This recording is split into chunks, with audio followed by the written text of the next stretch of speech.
Hi guys, Ontario. We're Warrior Wild. Today we're going to talk about depression and circadian rhythm and why it matters. So my last video I talked a little bit about the depression monster and how our everyday actions, even tiny little actions and habits, can become depression or health as they cascade. I called it feeding or starving the monster. And understanding, so that's what today's video is for, education to understand why some of the recommendations that I give for starving the depression monster, I find that people comply better with interventions and suggestions and recommendations when they have a little bit of an understanding of why. Because usually when I say, oh, well, your circadian rhythm, people just kind of gloss over it because it's kind of like one of those words right now that's getting tossed around a lot, but we don't totally all understand what we're talking about when we're talking about it. And I'm going to give you a little bit of an understanding as to why it matters. And it goes deeper than just not getting a good night's sleep and that's why you feel sad, right? Because that's what I think a lot of people think when we bring this up, is that they think that it's just because they didn't sleep. And it is, but it's significantly more complicated than that, and it's significantly more beautiful than that. So let me just go back a little bit here. We're not going to talk too much about depression in general, but I do want to just kind of make a few statements. One, depression is hard. It's hard for the person experiencing it, and it's hard for the people that love them. So if you are somebody that is experiencing depression, anything from a mild little bout because you're stressed to a major depressive episode, I want you to know you're not alone. When you think about the human being as an evolutionary organism, we survived and became the apex predators because we're social and we learned how to work in a social structure. Never before in the history of humanity have humans been as isolated as they are now. Despite this technological connection making us available 24 hours a day, 7 days a week, we are more psychologically and socially isolated than ever before. And this is messing with our mental health. So I want you, the first action is to reach out. Reach out to the people that you love. Your depression may be lying to you and telling you they don't love you, or that you're horrible or ugly or stupid or unworthy, or that life is hopeless. But I'm telling you that depression monster is lying to you. You are worthy. Life is not hopeless, and you deserve love. And the people around you love you, and they want to help you. You can always reach out to me. Reach out to your provider. And I'll also give you some references and resources to be able to reach out. If you are listening to this and you are having a crisis, and you're having thoughts of hurting yourself, please bring yourself to the hospital. Ask a family member to take you. Call 911 or call the numbers that I've linked below to help you process your crisis. Because right now we need your light. We need you well. We need every single human being coming into their power and their health to spread whatever gift it is that they came here with. That is the only way we're going to get humanity in this current situation in life back to peace and order. That being said, let's talk about how we can starve this mother effing monster and make you feel better. So The circadian stress systems are two separate systems in the body, but they are interregulated, and they essentially dance with each other in order to keep us in balance, in homeostasis. It's interesting when you think about the fact that we did evolve under this light-dark system, this 24-hour circadian system. We have adapted and grown this internal timekeeping system to allow our body to know when predictable events are going to happen. So essentially, it is the circadian rhythm is set up for the body to have or to deal with or anticipate predictable environmental events, in internal and external, so endogenous and exogenous events. And then the stress system is set up for the body to be able to confront or flee and then recover from unpredictable external environmental events. Interesting, right?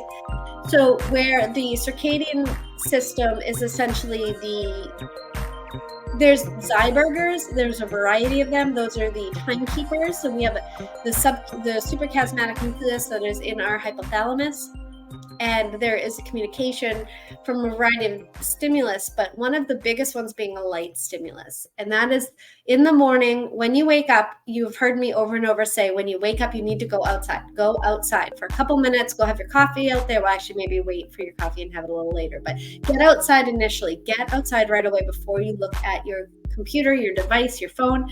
Why do I say that? Because the photons that you're going to capture in your retina and then transmit through a pathway from your retina to your hypothalamus. Because remember, your retinas, they are your brain projected out. They are brain matter. So the retina, the non-visual cones, actually grab the photons.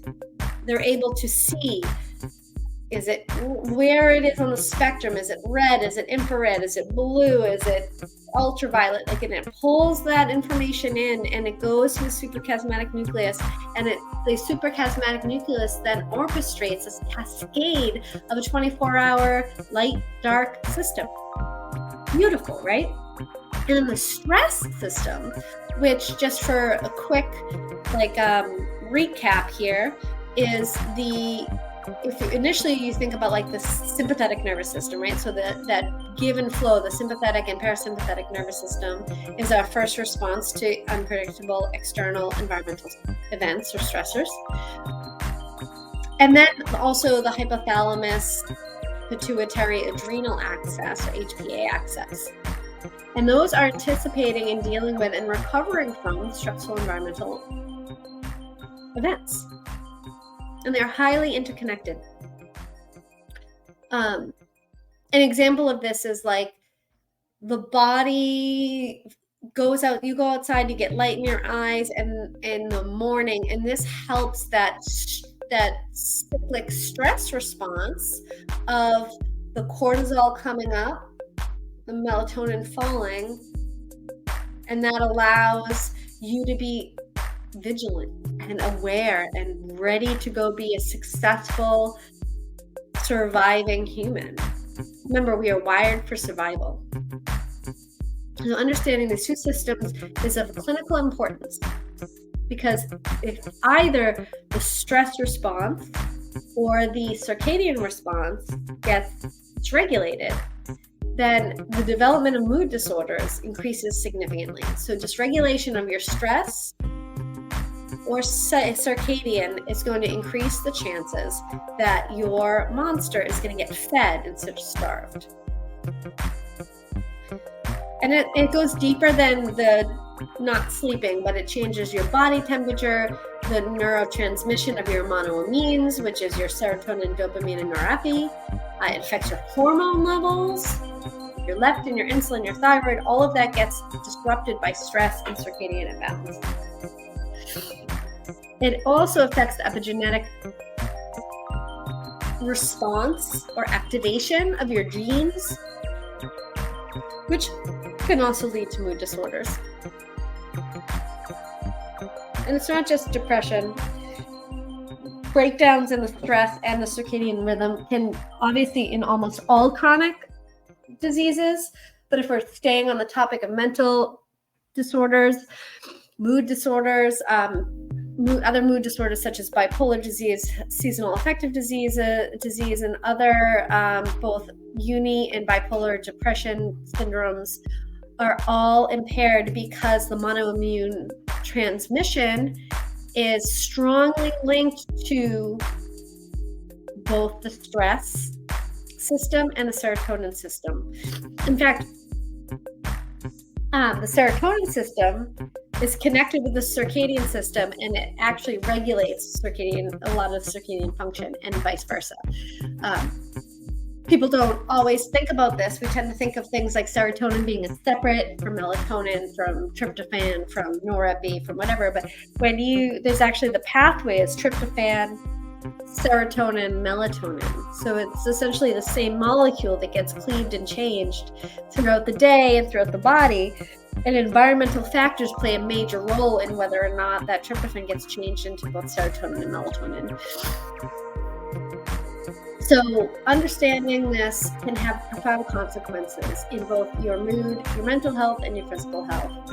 So again, this is just the tip of the iceberg, but let me tell you some actionable steps so that you can take this little bit of information and start to apply it to your life. If this is of interest to you and you want to know more and you want to know the biochemistry and you want to know the flow, you want to understand the nervous system and the circadian system, all of that will be in the next couple of months available as webinars and courses and lectures. And of course, you could always come and work with me one-on-one as well. So that being said, how do you action this? First thing, biggest thing you can do. You wake up in the morning and you go outside and you get light in your retina. If you have to drive to work right away, say you're like late, or you work really early and the sun's coming up as you're driving to work, crack your window a little bit. So there's hacks to this. Say you're so sick that you can barely get out of bed. So open a window and look out the crack of the window. You don't want to look through the glass because the frequencies of light will get messed up by the glass, but crack a window. Just do what you can to get outside. The sicker you are, the more you need to be outside. Even though the sicker you are, the more painful it is to get yourself outside, because the monster's going to be like, just lie on the couch and eat the chips and watch the junk TV. But I'm going to say, you're going to look that monster in the face and say, no, I'm going outside. And then the monster will start to kind of wean off a little bit. And you'll be like, wow, I feel really good.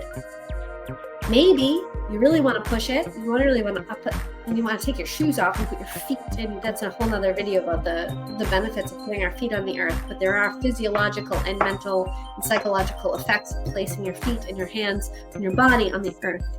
So you go outside, you get light in your eyes. Maybe it's 30 seconds, maybe it's 30 minutes. Do what you can. The more, the better.